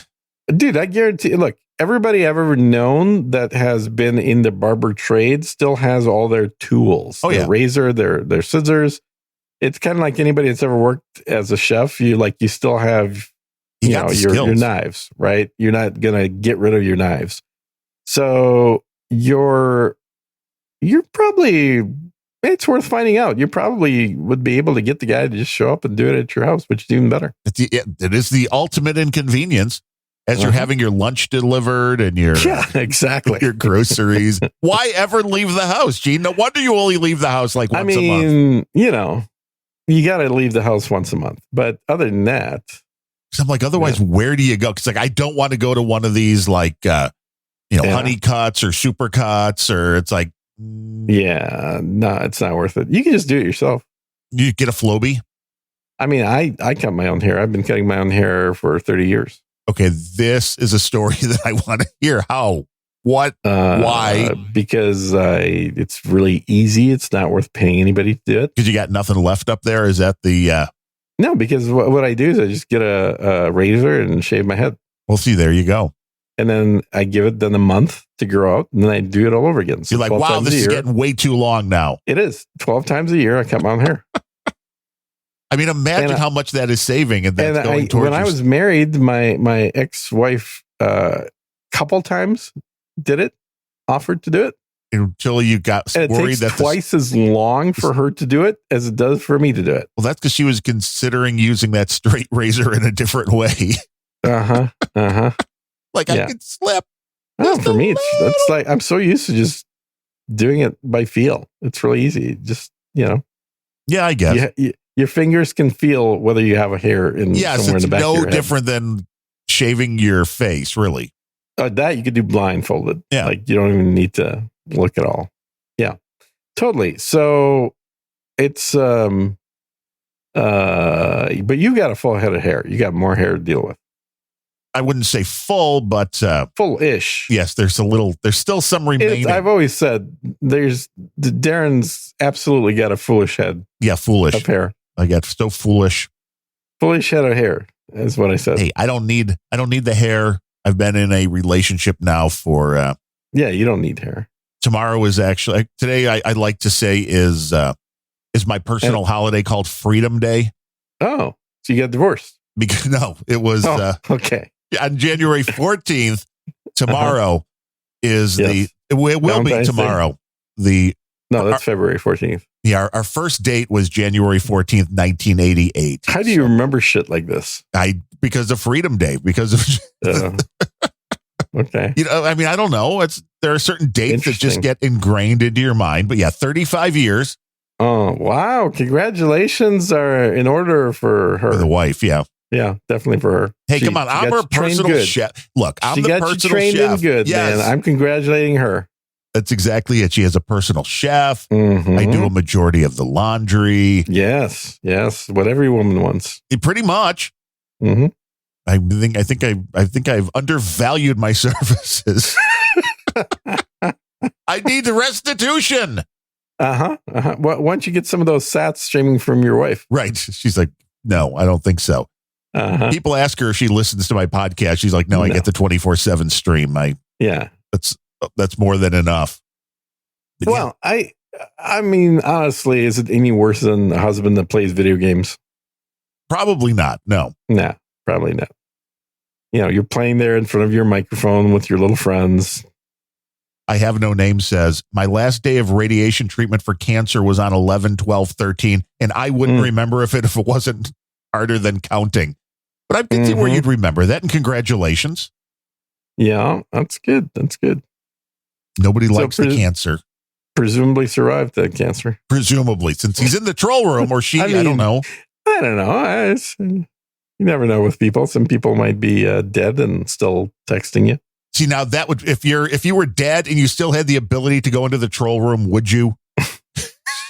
Well, I've been permabanned, so I wouldn't know about that. You are not banned at all. You just hate the trolls. I was permabanned years ago by these evil Nazis that run the troll room. Was it Bemrose? No, it was you. Oh, well, then it was probably with good reason. Yeah, exactly.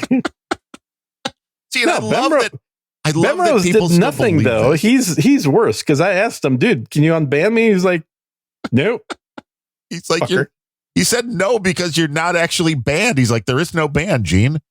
But no, it says it here. I don't.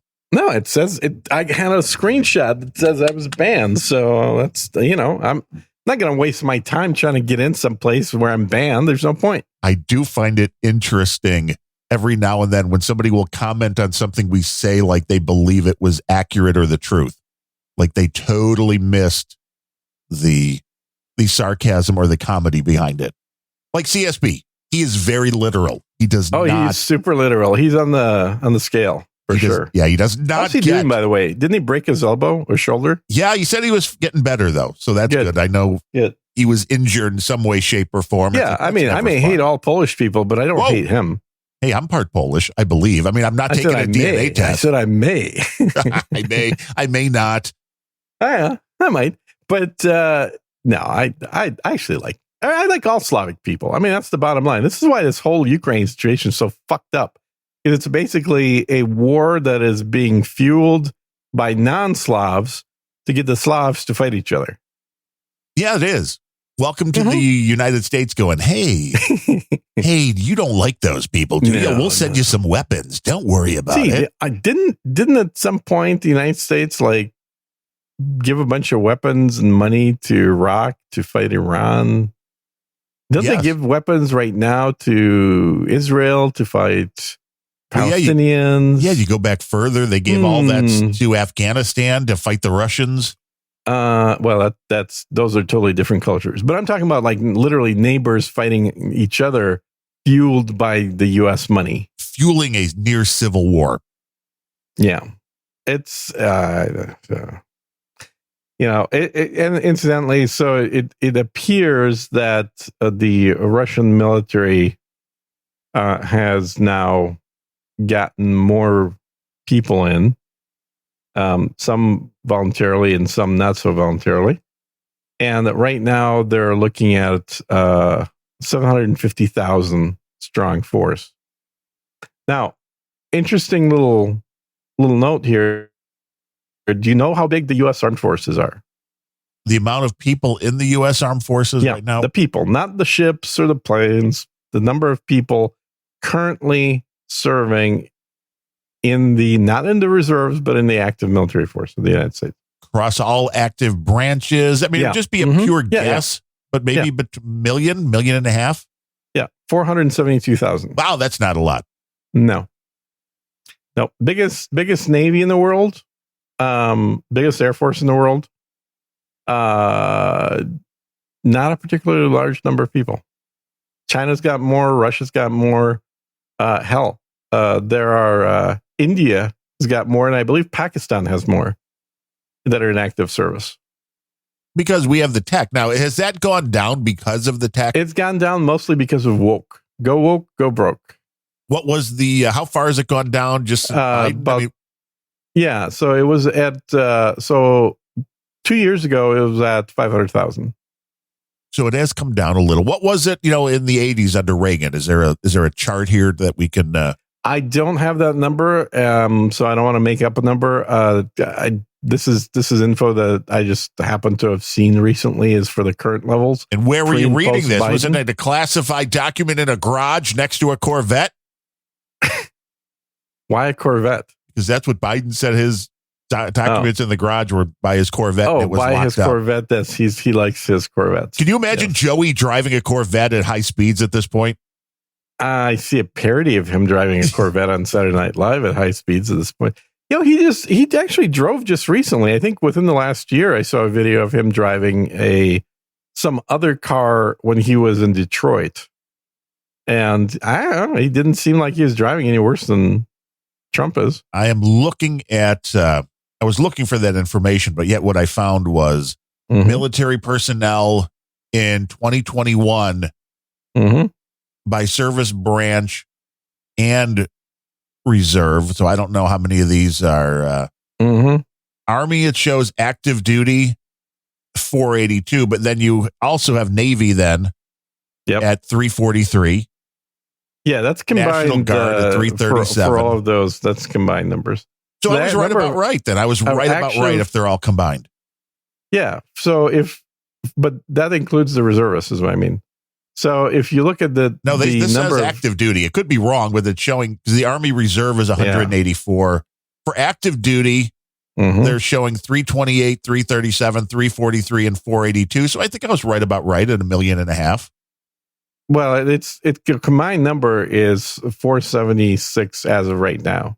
Well, they were showing last year Army active duty is 482. So again, I don't know where this is, where this comes from. Where are you looking it up? I found this on Statista.com. Oh yeah, I wouldn't trust those. Well, I don't trust anything on the internet. Yeah, I definitely would not trust the internet. Now, mine came from a general, but. You sure that wasn't just strictly the Army? Because that would probably make more sense. I'll send the message. I'll ask, but I'm pretty sure he said combined, which would be scary if so, because that's like nothing. Well, I think a lot fewer people are active than reserves. I think most people are in reserves. When there's a nice amount, according to the stats here, and I love that this is one of the things you have to pay on the site for, which is the link that says show your source. That's one of the things you have to be a paid member to see. So wait a minute. So they just put whatever numbers out there they want. And then for the paid members, then they'll say where they got them. Yeah. Okay. All right. But they show Army active duty at 482 with a reserve of 184, which is about what, 40% of what the total would be. Navy active duty 343, Navy reserve is only 57,000. So I guess that kind of makes sense. Okay. So do you know what I just did a quick Google here? The number of active military personnel in 1945. 5 million. 8.5 million in the Army, 3.5 million in the Navy, and 500,000 Marines. That says a lot about how things have changed. Yeah. That is true. And the interesting thing would be the reasons why.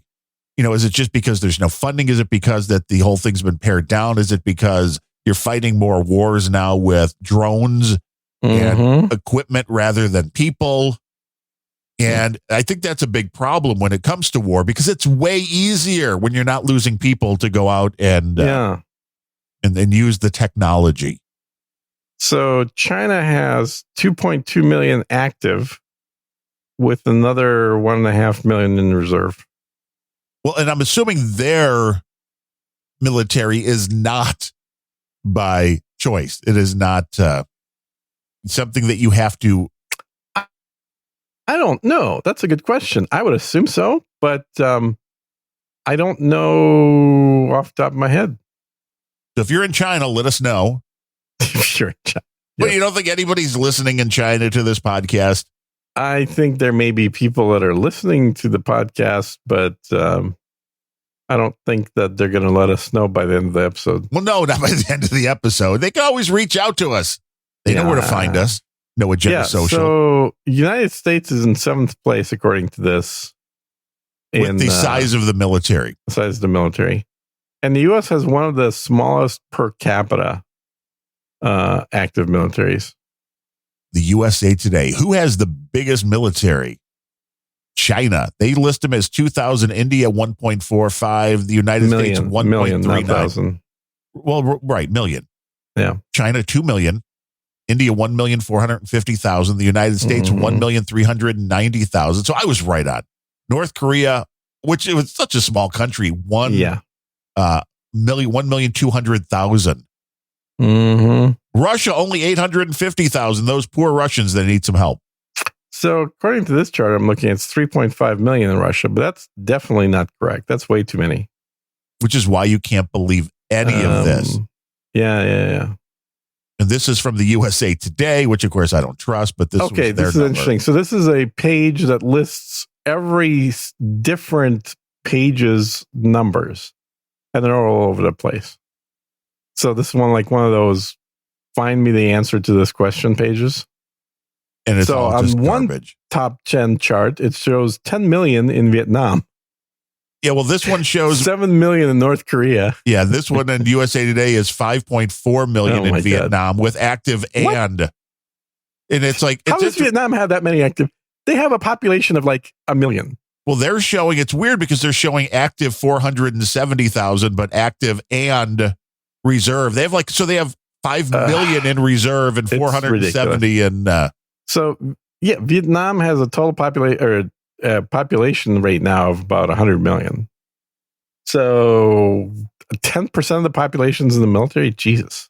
Now, if you, again, according to Statista, and this is what the USA Today is using for their article, the top 10 military budgets, the United States at 801 billion, then China at 293. Yeah, exactly. Russia 65. Those poor Russians, somebody send them some cash. I know, right? That's barely enough. Don't send blankets, don't send water, just send cash. Yes.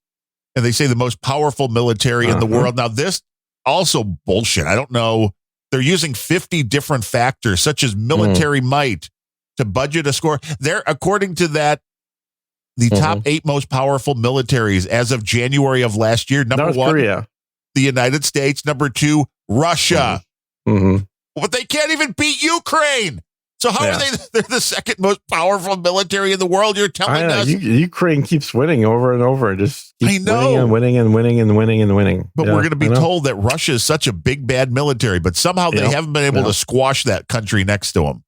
No, that's crazy. Then China, then India, then Japan. I'm kind of surprised Japan coming in at number 5. Yeah, I thought Japan didn't have a military. I don't know.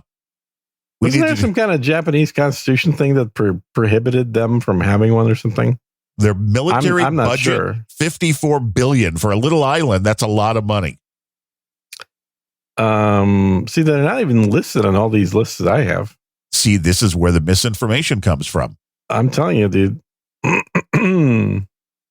This is why people listen to this conversation about nothing. Cuba has 1.1 million. Well, 1.1 million? Is that, and you mean people or their budget? People. Well, that's a pretty large army. By comparison, if that's active military, no, that's not active. That's passive. Which means there's probably 30 people and then like a million that are in reserve. The whole population is Cuba in reserve. Has doubled the number of military that Russia does.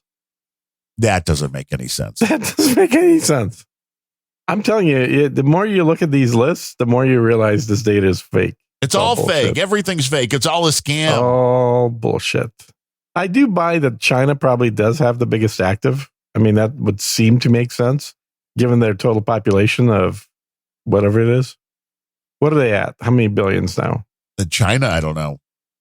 It's got to be like 2 billion or something. Chinese population. Yeah. In 2022, let's see. The U.S. is what, 340 million?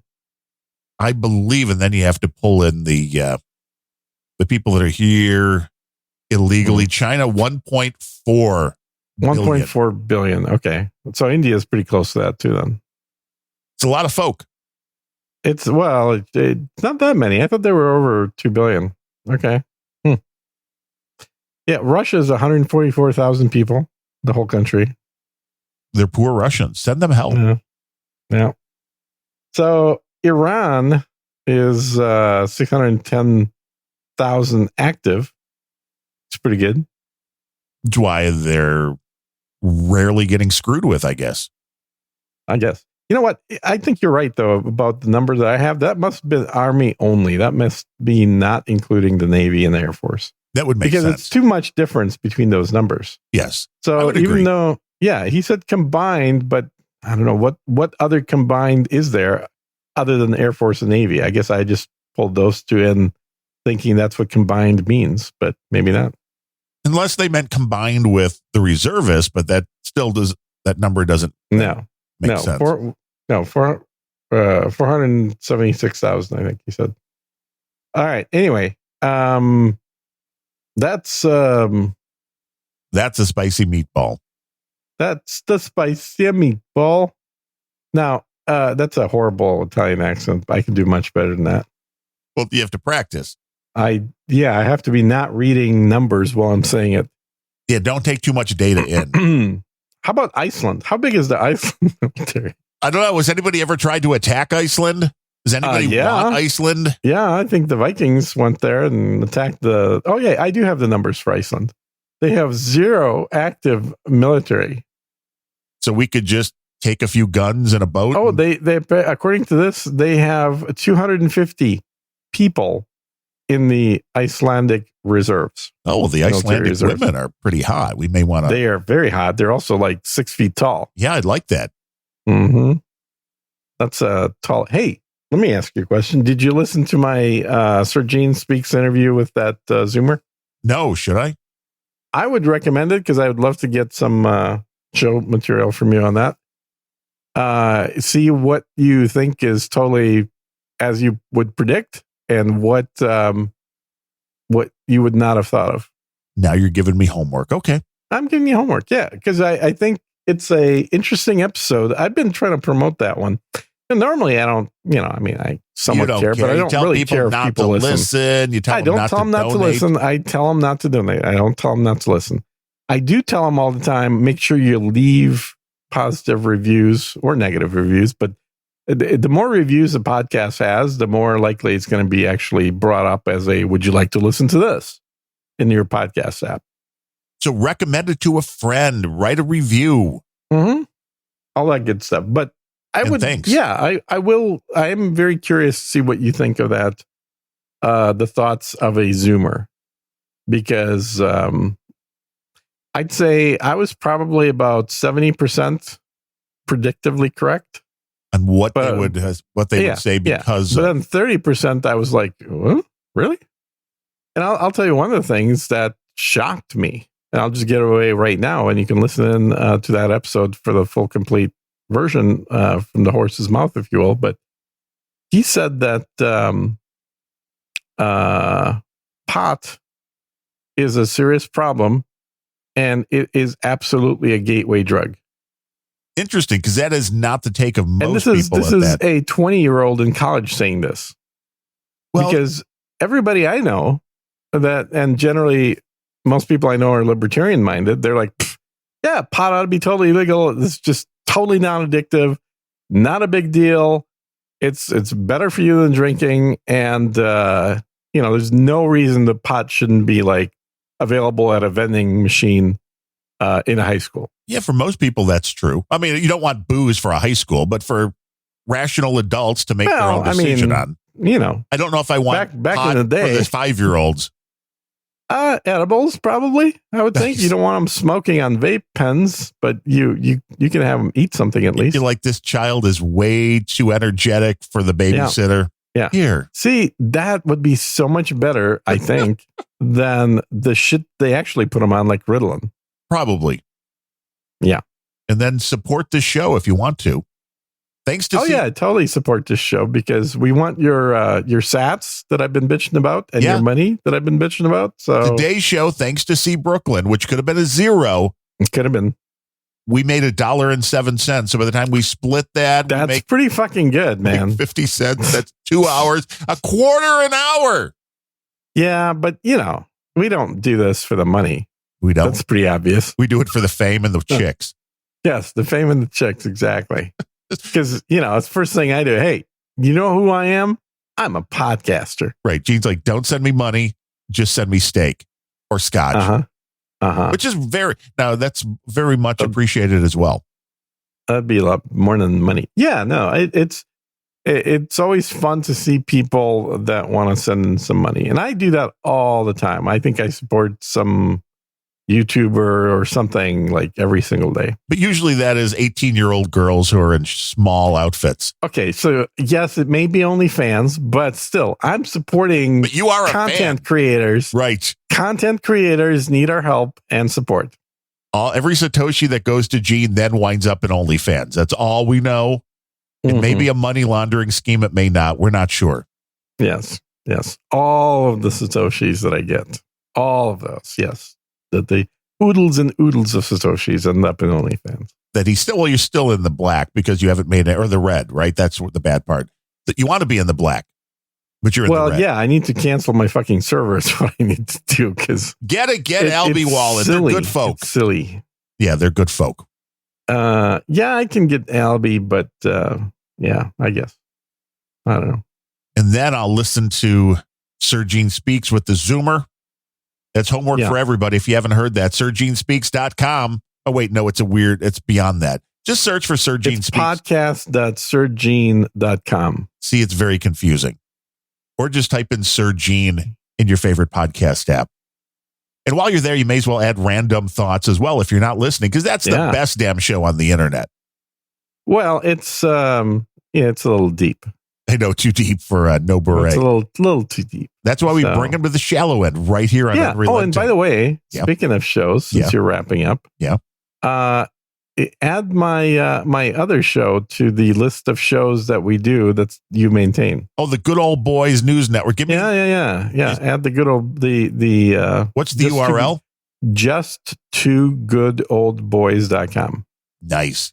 Go check that out as well. Yeah. See what you all think. Then we'll be back again next week on Friday, because this show does not rely on donations to make on the air. Yes, to be on the air. Exactly. Uh-huh.